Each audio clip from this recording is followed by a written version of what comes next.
యూట్యూబ్‌లోని, ఫేస్‌బుక్‌లో రెండిట్లోనూ చూసానండి.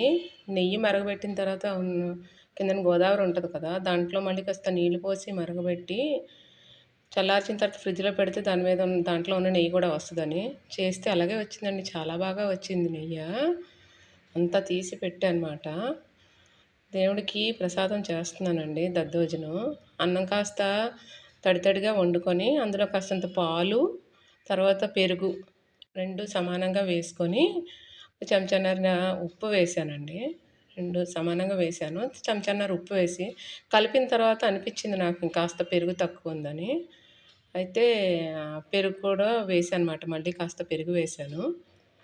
వేసి కలిపానమాట. అన్నం తడిగా ఉందనుకోండి, పెరుగు వేసి కలిపితే తడిగా బాగానే ఉంటది లూజ్‌గాను. ఇగోండి నెయ్యి ఎంత వచ్చింది చూడండి.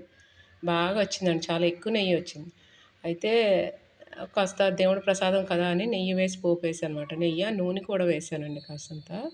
వేసి పోపులోని ఆవాలు, తర్వాత జీలకర్ర వేశాను. వేసి పచ్చిమిర్చి 2 పచ్చిమిరపకాయలు కోసి వేశాను. అల్లం కాస్తంత దంచి వేశానమాట. అల్లం కూడా వేశాను. మిరియాలు వేశాను.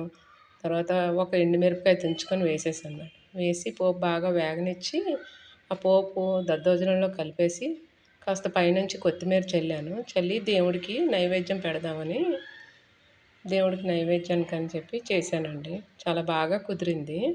దేవుడికి నైవేద్యం పెట్టానమాట.